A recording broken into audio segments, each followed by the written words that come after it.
Vous venez de descendre 25 mètres du plateau de la gare au centre-ville, l'équivalent de 8 étages. Après des années de discussion, un nouvel ascenseur relie désormais la ville du Locle à la gare, perchée en hauteur, autrefois accessible uniquement par des escaliers. Depuis peu, ce nouveau moyen de transport assure un accès facilité à tous les usagers de la gare, y compris les familles avec poussette et les personnes à mobilité réduite.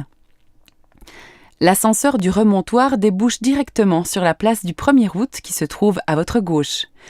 Vous pouvez admirer le front de cette rue qui date de la fin du XVIIIe siècle et du début du XIXe siècle.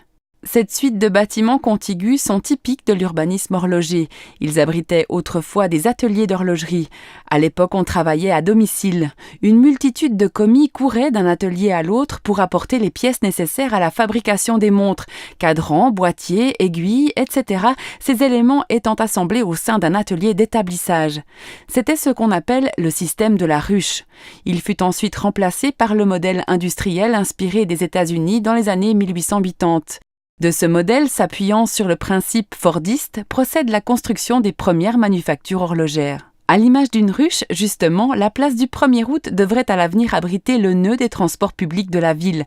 Un concours est lancé pour créer sur cette place une gare routière centrale.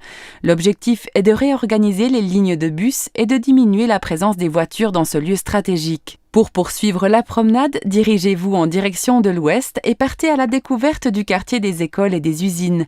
Vous passerez devant l'ancienne usine Le Phare, transformée en loft, et un peu plus loin, si vous souhaitez en savoir plus sur l'histoire horlogère, vous pouvez écouter le commentaire de la promenade horlogère devant le bâtiment Cima au poste 25. À la hauteur de la manufacture Zénith, tournez à gauche en direction du SIFOM.